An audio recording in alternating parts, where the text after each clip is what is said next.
Tak můžeš.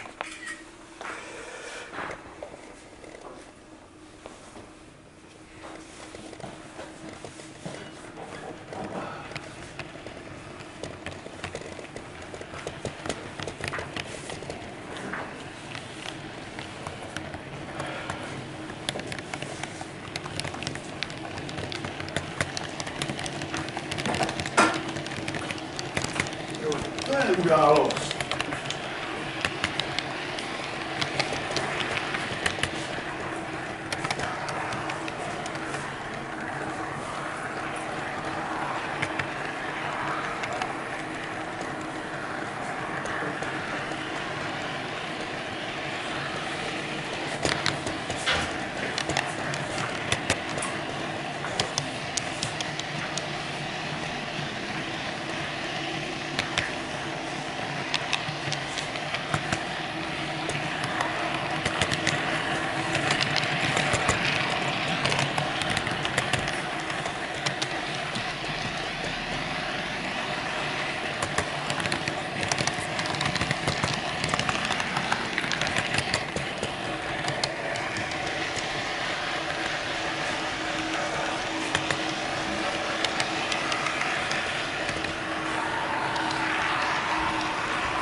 Že jsem do dolů.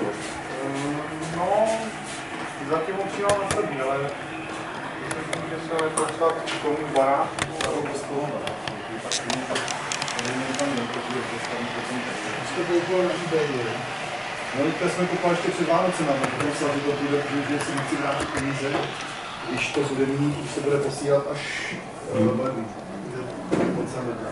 Takže bude, že ty peníze je 20 000. Jo.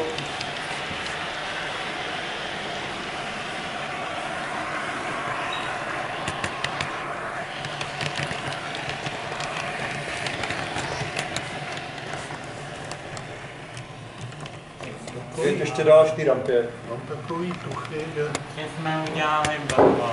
Pro. by to chtělo dát níž. To jo, ale tak jako teď to dát níž No teď nemůžeš. to nejde, samozřejmě. Chtěla by to změnit. Jde o to, jak tam dělat, aby ten podvozek tam, aby musel být asi Musel jednohádový mít takový podvozek. ten vanový kontejner. Myslíš si, že ten úhel není tak velký? Není, já to udělám, prostě použiju ten co. Takže skončili jsme, jo? Jasná zpráva. No asi jo.